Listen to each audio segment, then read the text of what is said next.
Está começando Artigo 5º, um programa que leva até você temas que estão na Constituição Federal e que fazem parte do dia a dia de todos nós, cidadãos brasileiros. Em comemoração ao dia 3 de maio, Dia Mundial da Liberdade de Imprensa, vamos falar sobre o exercício desta profissão.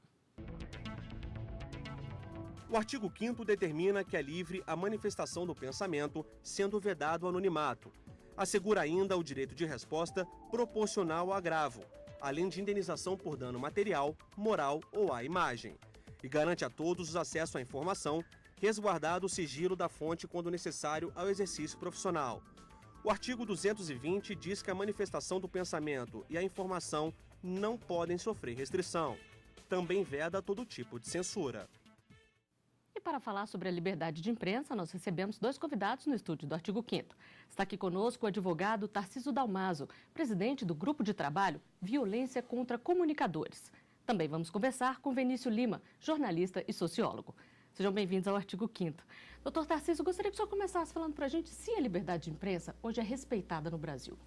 Olha, em termos gerais, e falando do ponto de vista jurídico e de organização macropolítica, né, eu acredito que não há uma organização do Estado brasileiro contra a liberdade de expressão e de imprensa. O que há é uma série de obstáculos ao exercício efetivo da liberdade de expressão e, por via de consequência, a liberdade de imprensa. E que tipo de obstáculos são esses? Por exemplo, há uma série de dificuldades para a institucionalização de certas rádios, como as rádios comunitárias. Há, igualmente, dificuldades operacionais de, por exemplo, jornalismo investigativo em situações de risco. Igualmente, há uma série de dificuldades do ponto de vista da segurança de quem vai exercer a sua liberdade enquanto profissional em relação a certos tipos de matérias, como ligadas à corrupção, ou ligadas ao crime organizado, ou à violência policial. Há muitos dados nesse sentido que não só ameaça o veículo, propriamente dito, né, a instituição, propriamente dito, mas, sobretudo, o profissional ou o comunicador em sentido amplo. Professor Vinícius, e o que pode ser considerado censura ao trabalho dos comunicadores? Bom, o Brasil herdou a tradição americana com relação a isso, né? E a primeira emenda considera a censura dentro de uma perspectiva doutrinária liberal clássica. Quer dizer, a ameaça à liberdade, em particular a liberdade de expressão, só é entendida quando ela vem do Estado. Tanto é que a primeira emenda fala que nenhuma lei será feita para impedir. A Constituição brasileira vem dentro dessa tradição, né? O problema com essa perspectiva é que ela ignora e deixa fora da proteção legal todas as outras formas de censura que não vêm do Estado. Mas que existem? Em alguns casos, mais do que do Estado, né? Nos Estados Unidos mesmo, tem um livro recente, que é até um livro famoso, e de um professor de Colômbia, que é o Tim Wu, que tem um nome chinês, mas é americano, que faz uma história das comunicações nos Estados Unidos, e ele insiste várias vezes no livro que o maior inimigo da liberdade de expressão na história das comunicações americanas não foi o Estado, mas foi a indústria da área, a indústria da comunicação. E para garantir a liberdade de imprensa, é preciso garantir condições de trabalho. A profissão tem sido considerada de alto risco. Dados das Nações Unidas mostram que um jornalista é assassinado a cada semana no mundo. No Brasil, a morte de um cinegrafista enquanto trabalhava chamou a atenção das autoridades. Santiago Elídio Andrade foi atingido por um rojão quando fazia cobertura de protestos no Rio de Janeiro no início deste ano. A morte do cinegrafista da TV Bandeirantes levou representantes dos veículos de comunicação a se reunirem em Brasília com o ministro da Justiça. Nós temos reiteradamente dito que a liberdade de manifestação é uma decorrência natural da democracia e está afirmada na Constituição Federal como uma cláusula pétrea. Mas também temos dito que é inaceitável, é intolerável que pessoas se aproveitem de manifestações para praticarem atos de violência que atingem o patrimônio público, o patrimônio privado e agora ceifam vidas. A partir da reunião foi criado um grupo de trabalho para elaborar políticas que garantam a segurança dos profissionais.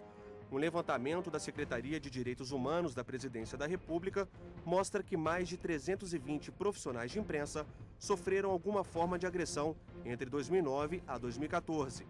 18 foram assassinados. Professor Tarcísio, além desse caso que a gente viu na reportagem, teve outro também de um cinegrafista que levou um tiro enquanto fazia uma cobertura numa favela do Rio de Janeiro em 2011. São vários casos e eu gostaria de saber qual é a orientação para os profissionais nesse tipo de cobertura.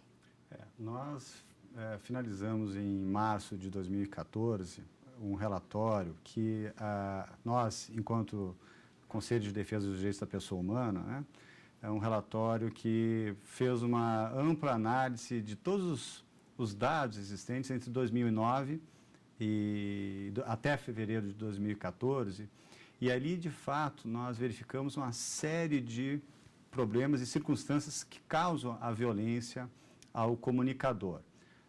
O homicídio, que o número de 18 entre 321, é apenas um fator grave, mas há vários outros.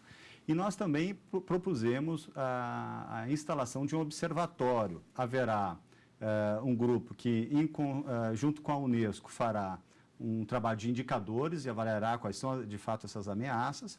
Também haverá uma ampliação do que hoje se entende como sistema de proteção, que é sistema de proteção de vítimas, testemunhas e defensores de direitos humanos, ampliar para defender, para abarcar também o profissional, né, da comunicação. Igualmente, fizemos recomendações às empresas para que equipem o profissional que vai a campo. É responsabilidade das empresas, então? Sim. O Estado auxiliará, inclusive, né? Já há um pré-acordo entre o Ministério da Justiça e a Secretaria de Direitos Humanos para estabelecer, e outros órgãos, também representativos das entidades, né? Seja digamos, do lado da empresa quanto dos profissionais, né? A fim de melhor detectar que tipo de equipamento, mas não só equipamento, também medidas de segurança a fim de evitar essas violações no exercício, né? Professor Vinícius, e o profissional, ele tem esse tipo de pressão para ir atrás da notícia, independente do risco que ele corre, ou não? Se você fala de um jornalista profissional vinculado a uma empresa de comunicação, é muito difícil de tratá-la como um profissional liberal no sentido clássico. Ele está vinculado a uma estrutura institucional, ele recebe uma pauta que ele tem que cumprir.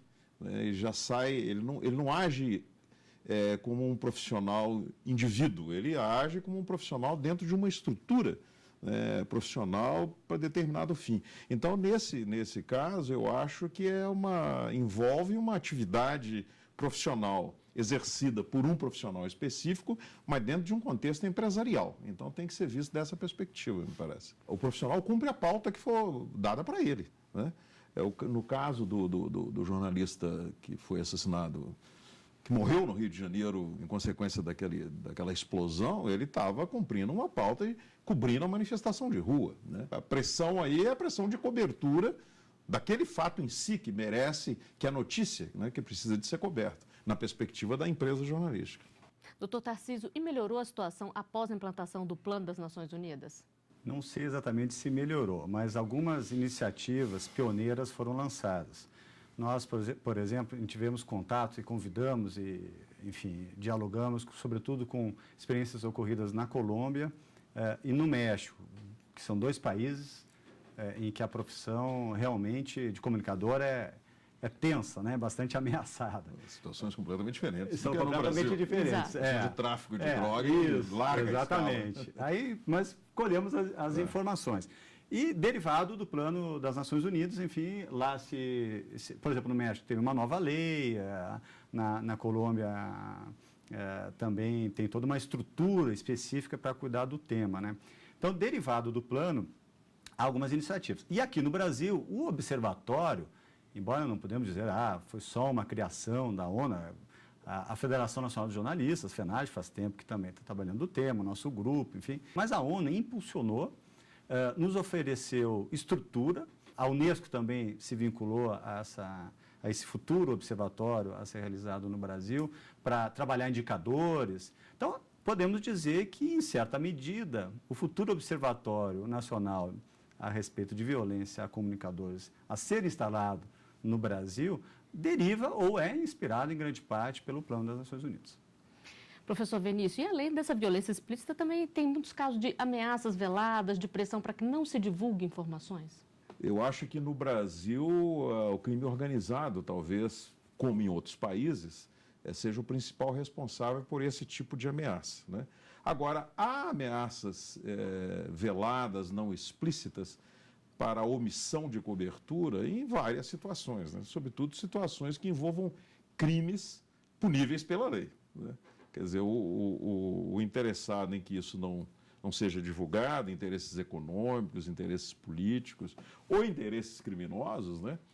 Sempre que tiver uma oportunidade de pressionar no sentido de que se omita essa cobertura, vai fazer isso aqui no Brasil ou em qualquer lugar, como faz, né? E aí qual deve ser o papel do jornalista, do comunicador? Cuidar para que essa cobertura garanta a sua integridade física, né? Mas não, evidentemente, não se omitir em relação à sua obrigação profissional de compromisso com a verdade. Bom, nós vamos a um rápido intervalo. O artigo 5º volta já. Estamos de volta com o artigo 5º. Hoje os nossos convidados são Vinícius Lima, jornalista e sociólogo, e Tarcísio Dalmaso, presidente do grupo de trabalho Violência contra Comunicadores. Eles conversam conosco sobre os direitos e deveres de quem produz conteúdo e divulga notícias. Em 2009, a lei de imprensa foi considerada pelo Supremo Tribunal Federal como incompatível com a Constituição Federal. O STF determinou que os abusos praticados na área de comunicação devem ser regulamentados com base no Código Civil e Penal. O Código Penal diz que é crime caluniar, difamar ou injuriar alguém e prevê pena de detenção e multa de acordo com o caso. Professor Vinícius, o que pode ser considerado abuso no exercício da liberdade de imprensa? A responsabilidade do jornalista vai até onde ele consiga provar as denúncias que faz. Há exemplos concretos, né, desses limites, né, que são, muitas vezes, acusações que não procedem, né, e que atingem diretamente a honra, né, da pessoa envolvida. E nós sabemos que quando essa honra é atingida publicamente, é muito difícil que ela seja recuperada, né? Então, há mecanismos legais para que o veículo, o jornalista ou os dois sejam responsabilizados judicialmente por isso. E legalmente, professor Tarcísio, quem que responde por uma reportagem que é publicada? Quem escreveu ou o veículo? Bom, tem dois tipos de resposta, uma penal e a outra civil, né? A penal, de fato, se concentra, em geral, nos crimes contra a honra. Calúnia, difamação e injúria, né? Bom, poderia ter outro tipo de crime, incitação ao crime, por exemplo, né? Nesse caso, há que se verificar quem gerou essa causa de difamação, de injúria. Pode estar associado o comunicador, o jornalista, o âncora, né, com o editor. Pode haver essa associação. No caso da responsabilidade civil, material, moral, enfim, aí pode haver a ampliação dos responsáveis. E, claro, entre a empresa e quem foi responsável, igualmente, pode-se tomar medidas tanto de caráter civil quanto trabalhistas, né? Aí tem uma outra relação ainda envolvida. Quer dizer que a empresa pode responsabilizar o profissional se ela for atingida de alguma forma, prejudicada? Inclusive na relação trabalhista, né? Professor Vinícius, uma tendência agora é o comentário que vem após as notícias. O profissional, ele pode ser responsabilizado se ele falar alguma coisa que desagrada ou que ofende alguém? Essa tendência, é interessante você observar isso, de comentar as notícias, quer dizer, editorializar as notícias, né? Ela está passando até para as próprias notícias, né? É raro você ter hoje uma notícia naquele sentido utópico de imparcialidade e objetividade, né? As notícias são enquadradas dentro de uma determinada perspectiva. E quando não há o comentário do próprio âncora, por exemplo, no jornalismo local, há sempre um comentarista, né, que inclusive agora está virando uma especialidade, né? Tem um comentarista para segurança, tem um comentarista para cultura, um comentarista geral que que opina junto com a opinião do... Então, eu acho, pessoalmente, um certo desvirtuamento da ideia original, clássica do jornalismo, né? Professor Tarcísio, agora em tempos de internet, a gente vê que uma notícia que é publicada aqui rapidamente é replicada em vários outros locais. Quem pode ser responsabilizado se essa notícia prejudicar alguém? Aquele que publicou inicialmente ou também os que replicaram a notícia? Bom, aí, no caso de divulgação por meio eletrônico, existem outras medidas, inclusive uma que é muito frequente é de retirada do ar, né? Aí é contra o próprio provedor. Caso ele se negue a fazê-lo, em geral se imputa a alguma responsabilidade, multas. Isso é muito frequente, né? Seja de dados, sobretudo em relação à exposição da intimidade, né? Da pessoa, da honra, enfim, da vida privada da pessoa. Então, assim, a internet, né, e os meios eletrônicos, os novos meios eletrônicos que não cessam de aparecer, eles geram muitas novas demandas, né? E novas responsabilizações, inclusive novas leis, como a chamada lei Carolina Dickmann, né? Que, como todos sabem, o que suscitou, justamente para tentar criar amarras de um meio que é caracterizado pela ampla liberdade de divulgação, né? Bom, e nas ruas as pessoas falam sobre a liberdade de imprensa. A equipe do Artigo 5º foi conferir as opiniões. Eu acho que a imprensa no Brasil até agora tem sido livre, né? E a única oposição verdadeira que a gente tem nesse país é a imprensa. Aos poucos a imprensa está conquistando o seu espaço.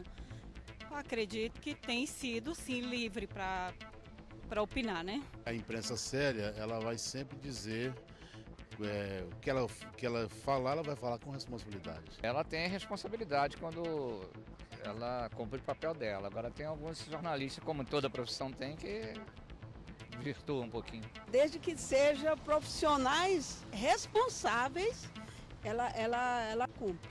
Agora, em toda profissão existe os profissionais, né, que agem de forma não ética. Professor Vinícius, a gente sabe que existem profissionais éticos e não éticos em todas as áreas. Mas a imprensa brasileira, ela é tida como uma imprensa responsável ou não? A Federação Nacional dos Jornalistas tem um código de ética, né? Que, inclusive, no seu próprio texto, se aplica aos profissionais que são sindicalizados nos sindicatos que pertencem à federação ou não. Mas, na verdade, a aplicação desse código de ética é muito rara, né? As comissões de éticas, elas têm, dos sindicatos e da própria FENAGE, elas têm dificuldades para poder exercer isso. Agora, eu sou daqueles que acho que nós estamos vivendo um processo de mudanças muito aceleradas no jornalismo, na configuração tradicional do sistema de mídia, o surgimento da internet, o fato do aproveitamento das matérias jornalísticas para diferentes meios, os jornalistas têm que ser multimídia, etc. Isso está provocando... A reestruturação do modelo tradicional de negócios na área de jornalismo, isso está provocando modificações que têm implicações profissionais e também têm implicações ético-profissionais. O que eu estou querendo dizer, por exemplo, é o seguinte: as pesquisas mais recentes têm revelado uma coisa que já é do conhecimento geral, que é uma tendência de enfraquecimento da mídia impressa, né? Os jornais estão caindo de circulação e a grande mídia, de um modo geral, inclusive a televisão, as revistas, o rádio menos, curiosamente, mas também estão perdendo muito em audiência. Isso está provocando estratégias de sobrevivência dos meios que têm levado a mudanças, por exemplo, como essa editorialização do jornalismo, né?